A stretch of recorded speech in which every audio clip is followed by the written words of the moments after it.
battery bank. It's comprised of four 48 volt, 840 amp hour, 48 volt battery bank. These are deep cycle sealed lead acid batteries. They are a standard in telecom applications with a compact telecom rack. You can see it's got breakers for each string, bus bar, breaker, overcurrent protection. It's a nice little rack and it's very compact. It really gets you into some tight spaces. I know there's a lot of head scratchers out there when it comes to how you're gonna integrate your battery and your battery enclosure or your battery rack. This particular system has sealed batteries, so it really lends itself to the telecom rack. Then we have our pipe run. That's our DC conduit run going into our Solark inverter. I do have the DC circuits and the AC circuits separated in the wireway. Right here we have our distribution for our sub panels and our connection for our feed into our grid. And then we have a couple of transfer switches. I was telling the guys I always wanted to build robots when I was a little kid, so this kind of has a robot feel to it. So we're using these two transfer switches. This one so we can bypass the inverter if something ever happens. This inverter doesn't come with a bypass, so we always throw in a mechanical bypass. And then this is our bypass, or our transfer switch between generator and grid. So we've got grid coming to the top. We've got a generator out inlet, which I'll show you in a minute. Allows us to give generator functionality. PV3PO, that is the name of the system. I've got some folks on here, and they are just posting. Let's see what folks are coming in and talking a little bit. Wobot. So yeah, this is the PV3PO. If you guys are hearing me talk, people are commenting on this video. These are live videos, so people comment, I have to respond. And then this is our distribution for the barn, or for the, we're just starting to do a sub panel and right at the Solark or at our inverter. So we're feeding power to a critical load panel in the house. We're also feeding power to a critical load panel in an outbuilding where the solar is mounted. And we've got our breaker for our AC/DC 12, which is our solar powered mini split, which Mr. Keith is so artfully and skillfully installing right now.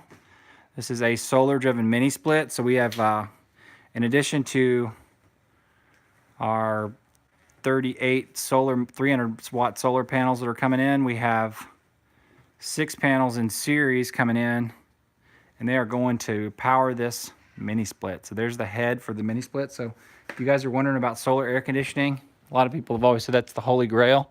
It's here, folks. It's been here. We've got it. If you want solar air conditioning, we can put it in for you.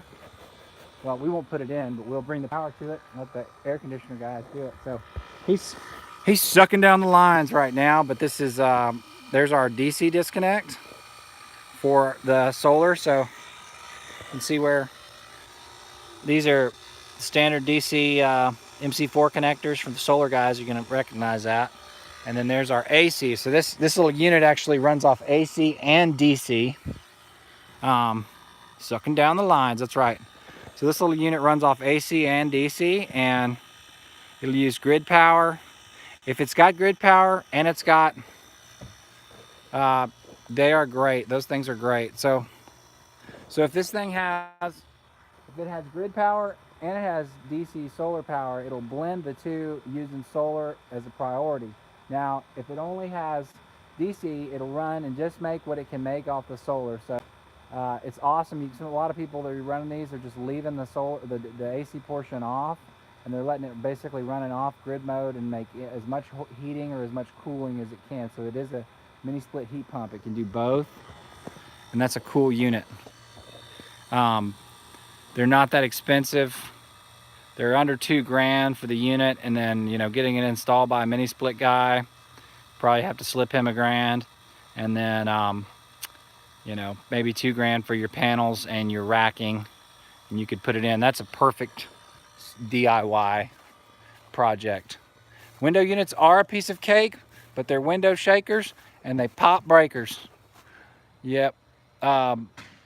Window shakers can pop breakers. They just pull. They really surge a lot when a mini split comes on. It just kind of ramps up and then starts running fast. When a window shaker and it's 240, so it's going to equally balance out the transformer on the inverter, because it's going to pull on both legs of the inverter instead of just jerking one leg down on an inverter. So if you ever see a battery system run a traditional window unit that's 120 volt, it really pulls on one side of the inverter, and over time, which is going to be could be a continuous load if it's running long enough and it's hot enough in the summer, that could really wear out an inverter quicker. Whereas this is nice, it doesn't surge a lot and it equally loads the inverter. Those are our conduits coming up into the building, and then Scott's hayed the trench rather expertly, and then we're done over here.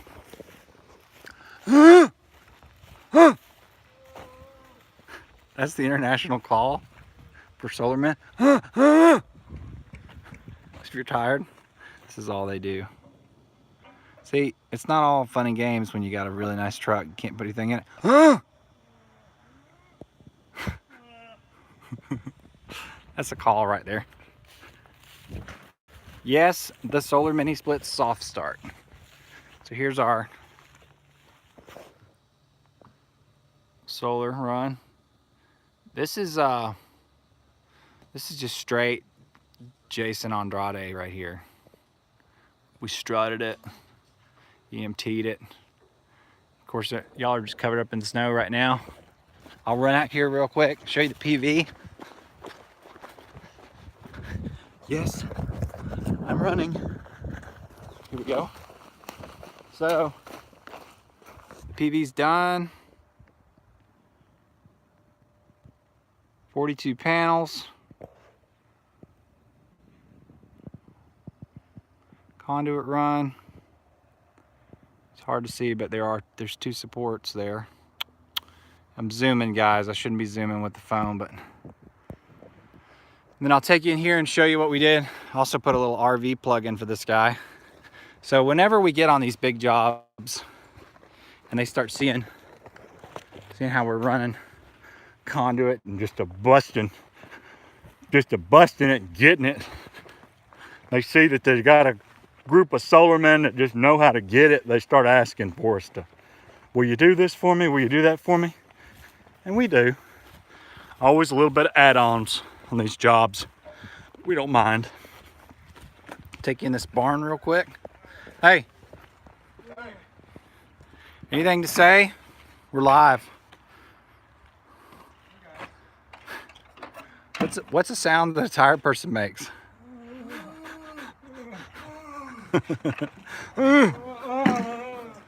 People like the trailer, man. They said, nice trailer, Mr. Scott. Oh, yeah. You can play the trailer, huh? I didn't know you could play an instrument. Oh, yeah. Nice trailer. So one of the things we had to do in here was this barn was really pulling some load. A bunch of metal. An attic. Put it in a metal conduit. So if you're going to run we put this sub panel in for the guy. Ran RV circuits, and then you can see these are some sweet LEDs. So we put these LEDs in here. I think they're called UFOs. We ripped these guys down. Mr. Larry was just flying around. And now, if you guys want to see a longer video of this install, Scott Hunt, Practical Preppers, Engineer 775 will have this up later. So these are what we took out. These are, I think they're metal halide. So these LEDs pull half of that, and they really light up a barn. They're probably throwing out as much light as they were when he had all these in. So that's about it. Anything else I'm forgetting? I'm not going to go in the house and show you guys the critical load panel because I don't want to go through there. You can take them up to the attic? Take them up in the attic, show them the special things in there. Oh yeah, you gotta go show them that. Split the elements. Oh yeah. Is it open? We're splitting the elements. You got blood on you? Do I? No, it's paint. Is a smart load water heater? Smart load water heater. All right, so we are using the smart load for the first time. I'll show you some smart loadage here. So yeah, somebody was asking me if you could run PV wire in an attic. You could totally do that, but you need to put that PV wire or any solar circuit in metal conduit, metal raceway, till the first readily accessible point disconnect. You can find that out in Article 690 of the NEC code. So we've got something cool going on here. We are smart now. We've got a smart load. So what we did is we ran a dedicated feed to the bottom element of the water heater. And then we went ahead and disconnected the bottom element from the top element, and we went into it and we wired it into the smart load. So basically the smart load on the Solark, this enables you to, instead of you can set it where if there's excess power, which is right here, I could set it so between 0 and 8,000. So if the solar's making, you know, more than, right now it's set so if the solar's making more than 0 watts, the smart load can have power from the battery inverter. So this gives you the ability to run something that up to 40 amps double pole, but give it priority when there's a certain power limit. For example, I could tell it when there's more than 1,000 watts of solar or 4,000 watts of solar, start giving power to this circuit, and that would keep you from pushing power into the grid and let you divert power. It's like a smart diversion load is the best way I can describe it. And it's AC, so it lets you prioritize where this power goes, so you can keep from selling it all back to the power company. Don't you think that's a good explanation? It's a smart diversion load. That's what I've been calling it, but I don't know what Solark would say. Yeah, they'd call it a smart load. So there it is. Solark menu. It's very easy to use. This is something we really like about the Solark, is how you just get to see what it's doing right there. And if you want to know in depth troubleshooting, you're not dancing around on a mate or scrolling an iPad wheel from 2001. You've got all your information right there. So I can see that those HM numbers under the grid column, that's the load in the house right now. I have CTs on the house, so I can see that, and then the load in the sub panel is under the load column. I can see what the battery's doing. I can see what the inverter's doing. I can see what the solar's doing. Solar's not doing too hot right now. It's the end of the day. I'm just going through the comments, making sure I've answered everything. Are you live? Yeah. They said you were laying down on the job. You caught me, huh? Yep. How dare they? So that's the end of this video, folks. There's a guy named Alex Fisher that just rants and raves about Solarks on my channel. He does? Does he have one? Yep. He says he loves them. Does he have it? He's installed them? He said he's got one. Oh. So guys, we're gonna go ahead and sign out. Once again, this is Johnny Valentine, Scott Hunt, aka Engineer 775.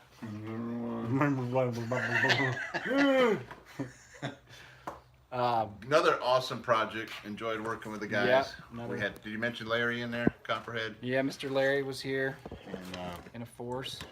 Mr. Nathan Flogger was also helpful the first 3 days. Real bad light. Sorry. There's some better light right there. Sorry. I'm sorry.